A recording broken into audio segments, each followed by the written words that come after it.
The paranoid dictator who turned Albania into North Korea. A barren rural landscape. Sunlight washes over hundreds of mushroom-like concrete bunkers scattered across hills and fields. In a land hidden from the world, concrete domes sprouted like war-scarred fungi. A dictatorship gripped by paranoia transformed Albania into its own fortress, a nation walled off not just by borders, but by fear. Birth of a fortress. Archival stills of Enver Hoxha, Stalin, and rural Albania post-World War II. From the end of World War II.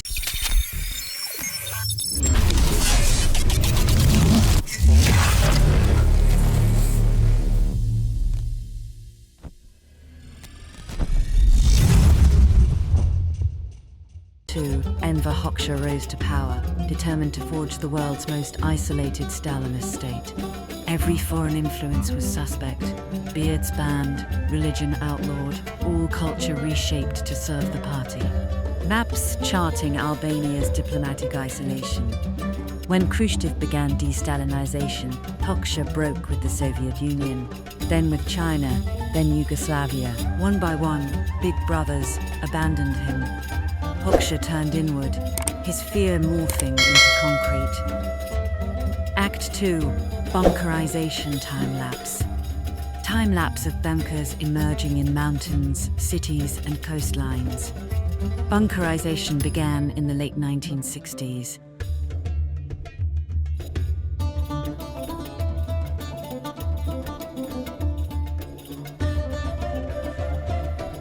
Over the next 2 decades, up to 750,000 bunkers bloomed across the nation, every square mile strewn with concrete, a bunker for every 4 citizens, or perhaps a bunker for every fear. Workers mixing concrete in fields, cranes lifting domes, but at what cost? These structures consumed more cement than France's Maginot Line and cost more than twice its value. Each bunker equated by material cost to a 2-room apartment. Roads remained unbuilt, homes went unbuilt, while hundreds died constructing them. Dedicated to those who endured, rural residents working around bunkers. And for what? These bunkers never fired a shot. Military experts questioned the strategy. How could isolated concrete capsules defend a modern nation? Hoxha silenced critics with arrests and executions. Act 3. A nation under suspicion. Black and white footage of Sigurimi secret police. Interrogation rooms. Hoxha's regime trained its people in militarized distrust. The Sigurimi, Albania's secret police, penetrated every corner of society. 1 in 3 Albanians was interrogated or imprisoned, families torn apart. Bibles could cost you your life. Barbed wire border, electrified fences, guard towers. To stop escape, the regime electrified its borders. Minefields of wire, alarms, booby traps stretching into the night. This was no fortress built against enemies. It was a prison built for its own citizens. Act 4. The collapse and aftermath. Bunker-dotted landscape thawing after 1990. People repurposing them.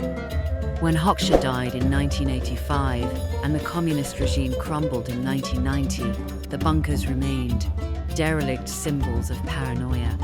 Albanians repurposed them as pizzerias, barns, skating stalls, art spaces. Some buried them, others turned them into museums, bunk art museums, underground halls, gas masks, art installations. In Tirana, bunk art transformed nuclear shelters into museums, a haunting blend of history and art.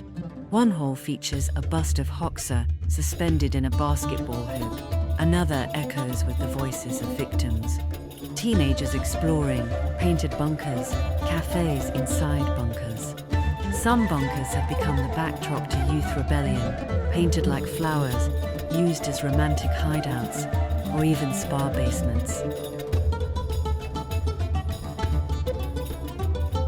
Conclusion. Legacy of isolation.